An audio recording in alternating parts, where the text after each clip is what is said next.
La pirámide escalonada de Djoser en Caara.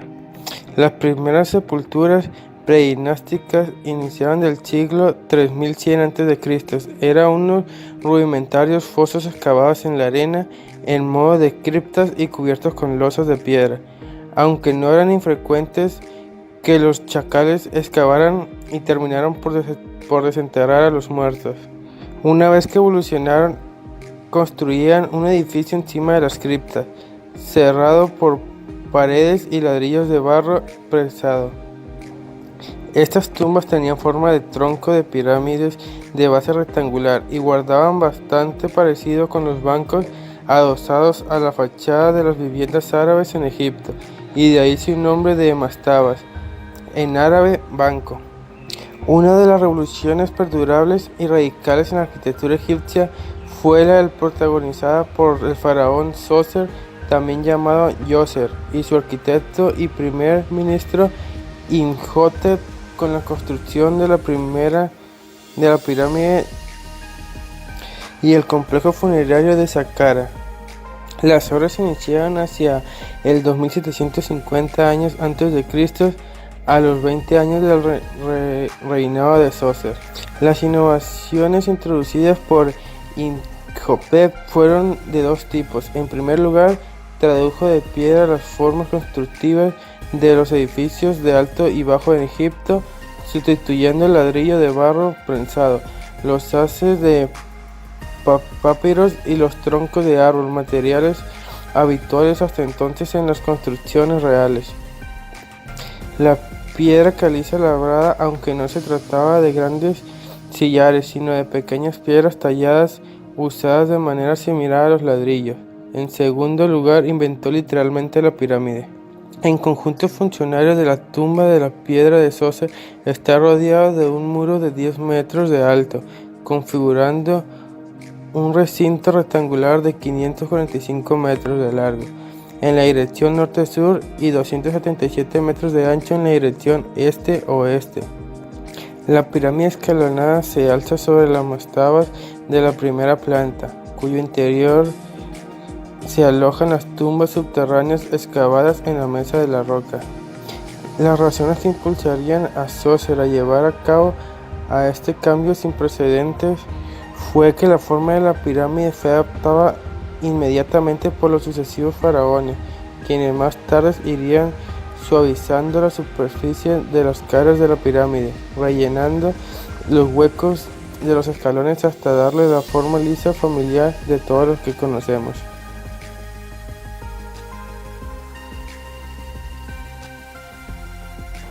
Las pirámides de Giza.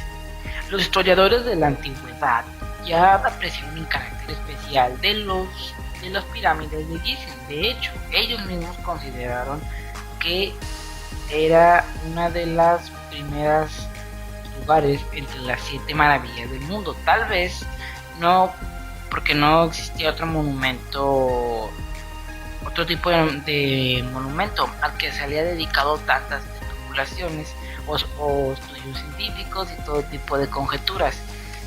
El trío de Gizeh representa la culminación de la edificación piramidal, que ya no sería jamás superada por ningún otro tipo de monumento egipcio. Las caras están perfectamente orientadas a los 4 puntos cardinales. La primera se construyó de mayor tamaño de las 3, fue erigida de Keops, el egipcio. El segundo faraón de la sexta dinastía, aproximadamente entre los 2680 y 2560 a.C. La siguiente, inmediatamente al sur de la anterior, fue la construida por el hijo de Keops en Egipto, Jafra. El tercer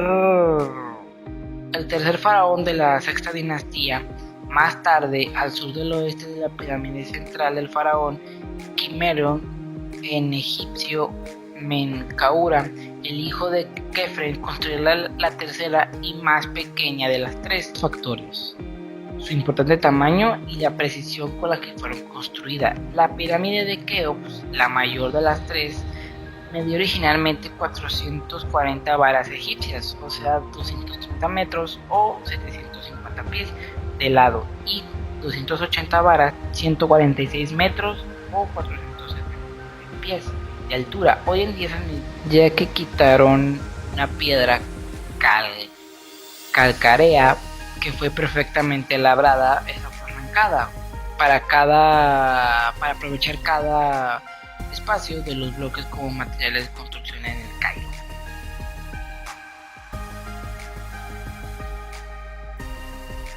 Poblados y casas egipcias. Las antiguas metrópolis egipcias de Memphis y Tebas han desaparecido, pues estaban hechas de ladrillo de barro prensado bajo el reinado del faraón Eginato, en el centro geográfico del antiguo Egipto. A la muerte de Japto, la ciudad y sus nuevos templos fueron demolidos por los sacerdotes de Amón, y las piedras de templo empleadas para construir otros edificios. A pesar de ello, los escasos restos que se observaban en la antigua Japto no ha permitido la reconstrucción de una espaciosa casa de suburbios tradicional de la ciudad. En torno a la casa principal se organizaba una serie de dependencias secundarias: el granero en el lado oeste, los establos y un cuarto de carruajes en la esquina suroeste del conjunto, la dependencia del servicio en la central y los almacenes, y la cocina en la esquina sureste. En la parte trasera de la casa está el patio con unas escaleras que suben a la cubierta, y la cocina descubierta por razones de ventilación. A menudo las viviendas disponían de una pequeña bodega de almacenamiento excavada en la roca debajo de la casa. El poder teocrático absoluto de los faraones de la cuarta dinastía no sería igualada jamás, y en consecuencia las pirámides de Gizeh no fueron separadas.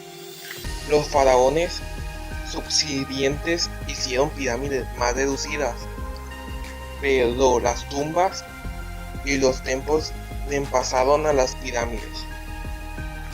Surgieron dos grandes templos dedicados a Amón, en Karnak y Luxor, ambos al sur de la capital, y en el margen derecho del río las tumbas reales y civiles, así como todos los demás edificios relacionados con el culto funerario, se construyeron del otro lado del río.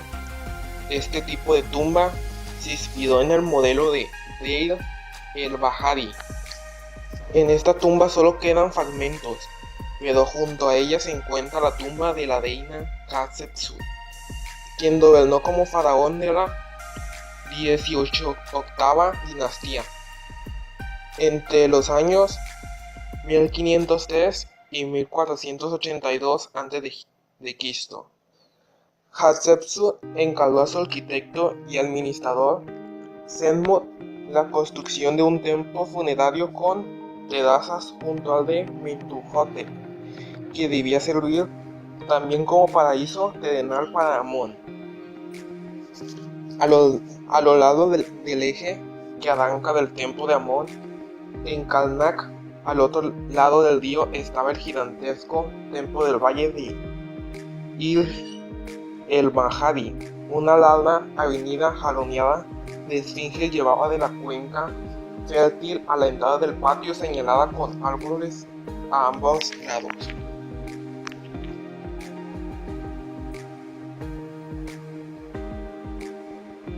El templo de Amón en Karnak, al sur de Tebas, se convirtió gradualmente en el centro administrativo y religioso del imperio egipcio. Su carácter de lugar sagrado de importancia local se remontaba a la época del imperio antiguo, pero a partir de la dinastía 10 empezó a adquirir preeminencia, convirtiéndose en un lugar sagrado más importante de todo el país.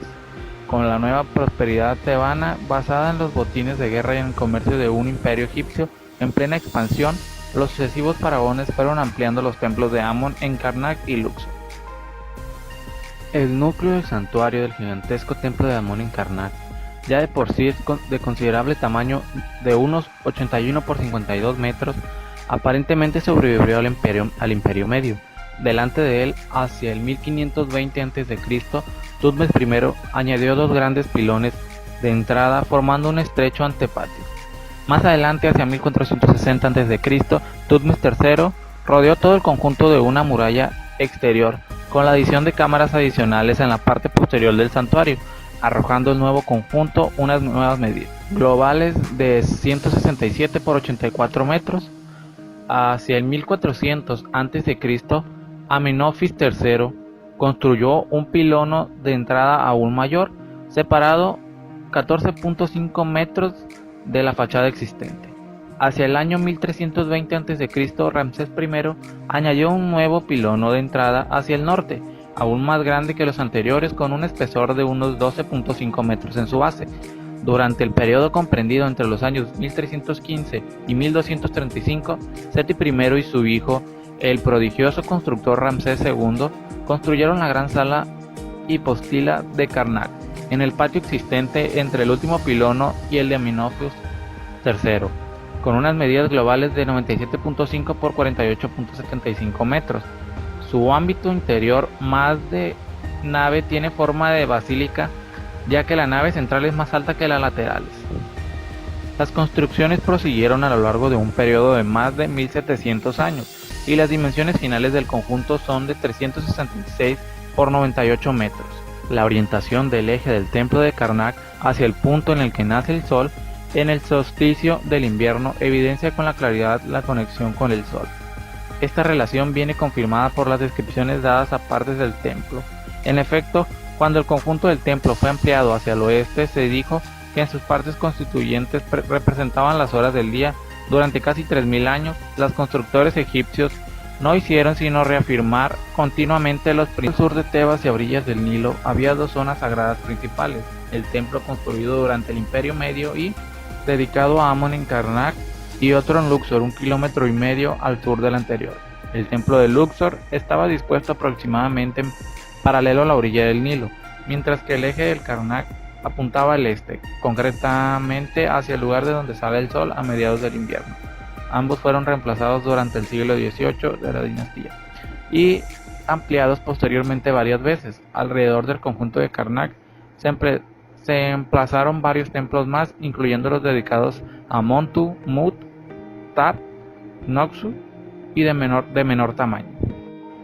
Dado que el templo de Amón en Karnak adquirió una complejidad excesiva a raíz de las diversas aplicaciones, el templo de Khonsu, construido por Ramsés III hacia el 1170 a.C., resulta mucho más ilustrativo sobre los componentes básicos del templo del Imperio Nuevo por sus menores dimensiones.